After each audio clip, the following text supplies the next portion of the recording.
Hi, and welcome to Black Heroes, presented by AT&T Dream in Black. What's up, guys? I'm Shannon Cross, Senior PR Marketing Specialist, podcaster, and host of Black Heroes here on HBCU Digital Network.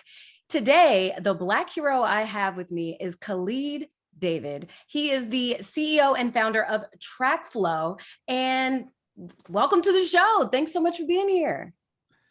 Thank you so much, Shannon. I'm really excited to be here, and thanks for having me.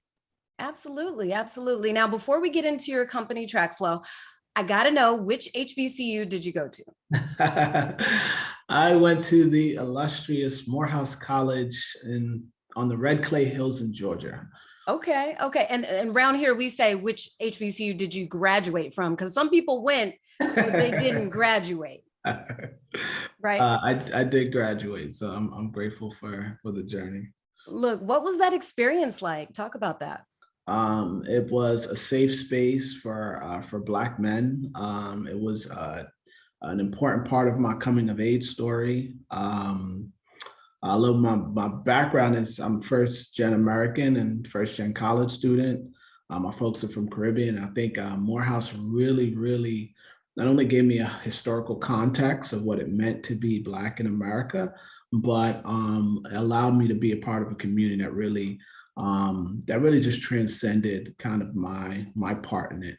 And you continued your education after Morehouse, right? Yes, I did Morehouse dual degree engineering program. Okay. So I finished my engineering degree at Columbia, studied applied physics at Morehouse, and then I recently completed an MBA at MIT. Wow, congratulations. Congratulations.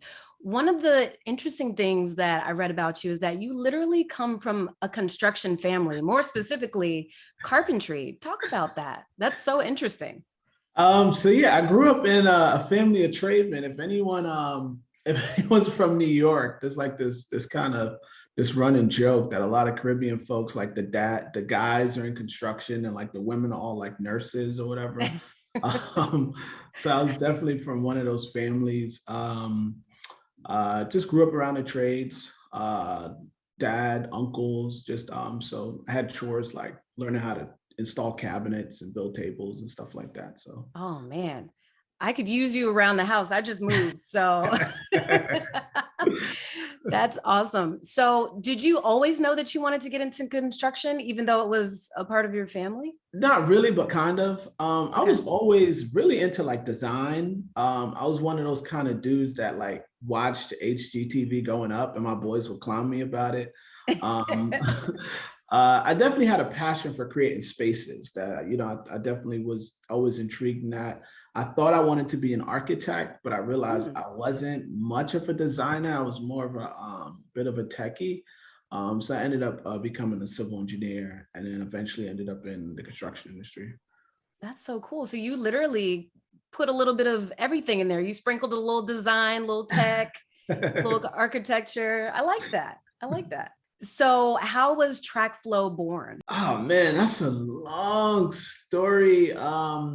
TracFlo was born really, TracFlo was born out of my time at MIT. I was in some entrepreneurship accelerators, but what's the word? What happens before you get born? What's the word? But the origins of TracFlo actually started when I had my first business. I actually have a YouTube video of me creating a company called TracFlo that had a K in it, where I was trying to manage cost while I was out there on a job site with my first business. And then I eventually ended up working at Turner Construction, one of the largest commercial builders in New York. And while I was there, I was working, helping them build out some of their technology solutions. So when I got to MIT and I was, trying to figure out, I was combining all these skills, ended up recycling the name of a pet project I had for my first business. So love that. The seeds for TracFlo were planted much longer. And TracFlo is literally combining technology and construction. Can you kind of break that down? Oh, well, you said you just moved, right? So have you ever done any type of kitchen or bathroom renovation? No, technically not on my own, but my mom has. Okay. All right. So Yeah. your mom has, and I'm sure you've heard the stories. Things usually start at one price, then ends up at a completely different price. Oh yeah. Mm-hmm. And that's because there's always unforeseen things in construction. You move a wall, and there's something that you miss. Well, when you're building a commercial skyscraper in Midtown Manhattan, you deal with the same challenges, just in tens of millions of dollars. Wow. And because of the speed of the projects, people often have to do the work and then try to settle the cost later. What we did was we created a digital platform that allows contractors to pretty much be able to decide on who owes who what in a mobile environment, that has all this rigor of signatures and documentation. I kind of compare it, it's like when you go out to dinner with friends and use like Cash App or Venmo to Oh like yeah. split a bill. Uh-huh. We pretty much do that, but for in tens of thousands of dollars for large commercial contractors who are physically trying to decide who owes who what on an active construction site. Okay. So your customer is literally a contractor. Yep. That's Those awesome. are our customers. That's awesome. And you've got an app as well. Yeah. So the whole experience is done through app, is a mobile app, and there's also a desktop and tablet version. But it's all designed around mobile. It's all so that it can happen, on a job site amongst tools and dirt and grime and all that stuff, as opposed to waiting until you get back to the office where you often forget things. That's so cool. That's so cool. How would you say Morehouse prepared you for this moment? Because you're in New York, you're doing it big, you're dealing with contractors, like you said, millions of dollars. We're talking commas. So, how did Morehouse really prepare you for this? Man, I would say my first experience with leading a technical team is when I was president of the AUC NSBE chapter, the National Okay. Society of Black Engineers. And I think that was the first time that I really, really understood that that you needed leadership amongst like technical people, and that it was a skill set to be able to understand things that are kind of a little bit more complex, and at the same time galvanize people around ideas and get them excited to solve problems. I think that was the first real kind of like, oh my God, I'm a leader amongst these technical folks. um, so I think those are really the first seeds. But I think beyond that, though, I would say there was a time at Morehouse where I felt like I never had to think about race because we were all kind of like, you know, Yeah. so in those spaces, you kind of build friends and you build relationships based off your interests.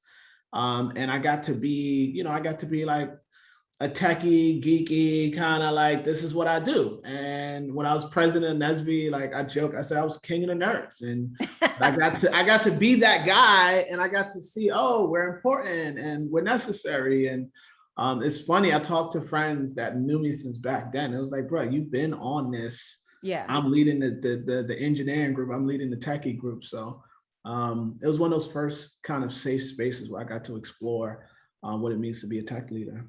That's so cool. You talk about NSBE, the National Association of Black Engineers, which is a great group for people in your industry. But what other advice would you have for folks who, want to get into your industry, into the tech and construction industry? Is there any other resources or groups that you could offer for them? Oh, that's a great question. Man, I know NSBE was for Black engineers, NSBE was one of the probably the best pipelines in terms of access to companies that can give you these experiences. It wasn't just they'd have these conferences, and not only would you have all the leading construction companies, all the leading engineering companies, but now all the tech companies also recruit from those groups. And I discovered after the fact that why they were so effective is kind of like same way HBCUs work. Like instead of these companies having to go visit 40 universities to try to find diverse candidates, they go to this one conference. And like I've gone to Columbia, I've gone to MIT, and the NSBE conferences had more companies, more diverse, more top companies than these other places. And at the time I didn't know it, but now I've been out there, like they really do a great job. What's one of like your biggest learning experiences so far, just in this journey? I know you said you ended up changing your name, or actually using inspiration from TracFlo with the K and then doing TracFlo with the C, but any other learning experiences along the way for you? Oh man, there's been so many. There's just really been so many. Yeah, man. I think the biggest thing I would say is that you gotta get out and do it. Like there's simply no shortcuts. There's no cheat code. There's no, you can't X squared down and get to the next level. You have to be willing to get in the game with, whatever skills you can bring to bear. So, if you're an undergrad or, you're fresh out of undergrad, find that community, get involved. If you're a designer, if you're a hacker, if you're a hustler, bring whatever skills you have to bear, because there are no shortcuts. It's just simply no shortcuts. And as, Black leaders, like, you got to have that confidence that, like, you have it, you know what you're talking about. You're going to be in rooms there, people don't look like you. You're gonna have to continue to pioneer. So the only way to get that muscle memory, the only way to really know that, is to start pioneering where you're at right now. It's not often you meet someone who's the CEO and founder of a company who came from an HBCU, who also went to MIT. Talk about just how you're breaking barriers yourself. How does it feel to literally be, potentially an inspiration to someone else? um Man, how do I really feel about that? I think I mean, truth be told, I actually take it really seriously. I For a while, I must admit that I tried to hide behind, what I've been able to accomplish academically, what I've been able to accomplish as an entrepreneur. And I felt like as long as I was closing deals and doing my thing, that it wasn't important that I was visible, and it wasn't important that people knew about who I was and my backstory.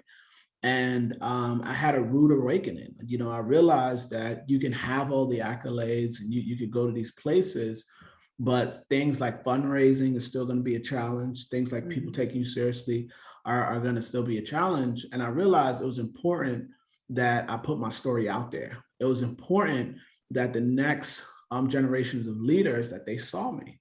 I fundamentally believe that the creation of wealth is a form of activism.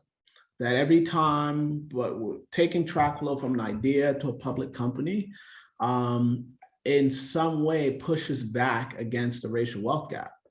And oftentimes when we're out there looking to fundraise, and we deal with these institutional biases around access to capital, the people who are writing the checks are often old white men, and they often don't have a frame of reference of a person like you.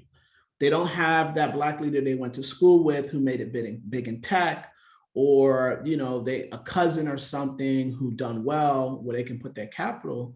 So it was important that they saw me, that the world saw me and said, this is what it looks like. This is what Black boy excellence looks like.